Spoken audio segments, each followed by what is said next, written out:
Je fais partie de l'association Stoa Gallica qui promeut le développement du stoïcisme contemporain.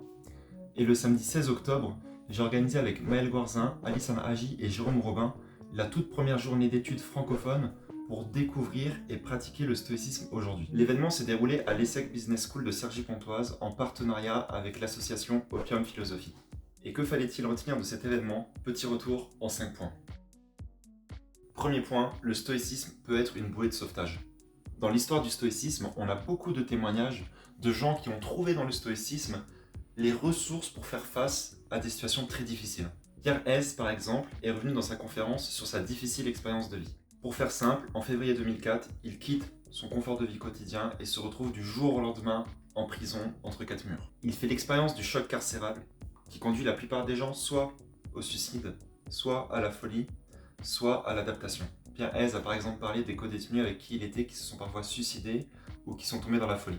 En prison, il découvre alors le manuel d'Épictète et c'est pour lui un véritable électrochoc. Les mots du philosophe réveillent des forces et une volonté de changement en lui. Il gagne progressivement une liberté intérieure malgré les barreaux de la prison. Des années plus tard, il écrit une thèse comparative entre le bouddhisme et le stoïcisme et devient le fondateur de Stoa Gallica, la première association de stoïcisme francophone. Le stoïcisme a été pour lui comme pour d'autres une véritable bouée de sauvetage. Deuxième point, le stoïcisme a quelque chose à apporter à la société. Le stoïcisme peut aider les individus, mais pourquoi ne pourrait-il pas aider la société? C'est cette réflexion qu'a menée Xavier Pavie dans sa conférence. Pour lui, le stoïcisme en entreprise pourrait par exemple aider les décideurs à mener une réflexion sur la façon dont leur action aide le plus grand nombre, va dans le sens de l'intérêt commun, au lieu d'aller dans des objectifs purement de rentabilité. Il a donné l'exemple de Patagonia qui promeut une politique de responsabilité sociale et environnementale exemplaire et qui tient ses engagements depuis des années. L'entreprise reverse par exemple chaque année 1% de son chiffre d'affaires à des actions pour protéger et restaurer l'environnement, ce qui représente tout de même plusieurs dizaines de millions de dollars. 3. Le stoïcisme contemporain ne fait pas l'unanimité. La table ronde du matin par exemple, avec Christelle Veillard, Xavier Pavie et Pierre Hesse, posait la question: peut-on parler d'un stoïcisme contemporain? Pour moi, il y avait 2 points importants dans cette table ronde. Le premier point, c'est que au lieu de parler de stoïcisme contemporain, il faudrait peut-être plutôt parler des usages contemporains du stoïcisme. Le public anglo-saxon, par exemple, pratique plutôt un stoïcisme de psychologie, un stoïcisme de développement personnel, alors que le public français ne baigne pas forcément dans ces mêmes cultures. Le deuxième point qui m'apparaît important, c'est que le stoïcisme à l'université n'est pas autant développé que dans la société et qu'entre ces deux évolutions, il n'y a quasiment aucun dialogue, du moins du côté français.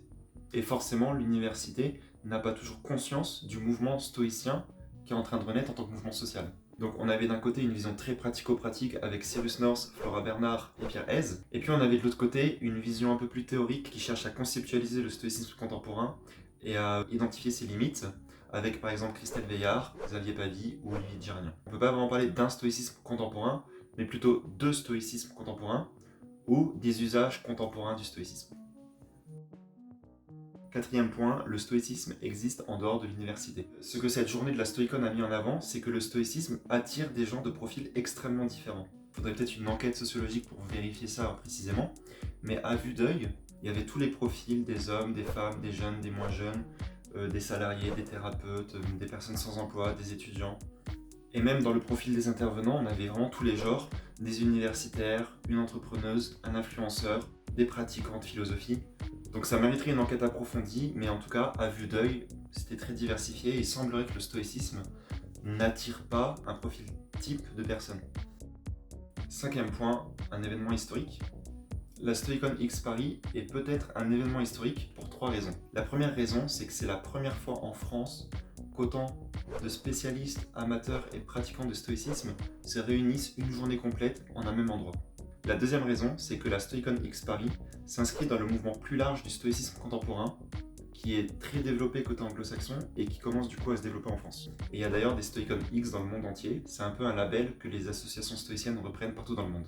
Le troisième point, c'est que le stoïcisme a été pratiqué ce jour-là de manière collective, ce qui est un point pour moi très important, parce que le stoïcisme est très souvent perçu et vécu comme une philosophie individuelle qu'on pratique de son côté, chez soi, avec les livres des stoïciens. Or là, les gens étaient réunis pour pratiquer ensemble, donc c'est cet aspect social du renouveau du stoïcisme qui me paraît très important. Donc pour ces 3 raisons, la Stoicon X Paris est peut-être un événement historique. Et pour terminer, j'aimerais juste dire que l'événement a été un franc succès parce qu'on était environ 80 toute la journée, donc 80 personnes qui se sont réunies pour étudier et pratiquer le stoïcisme. Et avec Ali, Jérôme, Maël, on est vraiment très contents de ce résultat. Et je pense que ce genre d'événement en fait a du succès parce qu'il permet aux gens de se réunir.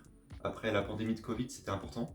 Il permet aussi de réfléchir à des questions parfois assez existentielles sur le sens de la vie. Et finalement, il a aussi cet objectif très pratico-pratique qui est d'aller mieux grâce à une philosophie de l'Antiquité. Et si ce genre d'événement de philosophie pratique sur le stoïcisme vous intéresse, je serais vraiment curieux d'avoir votre avis en commentaire. Merci beaucoup d'avoir suivi la vidéo jusqu'au bout. N'hésitez pas à vous abonner, à checker le blog, c'est en description. Et je rappelle que tous les mardis, avec Olivier, on fait des lives sur Twitch de Café Stoïcien où on explique les concepts basiques du stoïcisme. Donc vous pouvez aller regarder ça. Pareil, le lien est en description. Et d'ici là, soyez sages.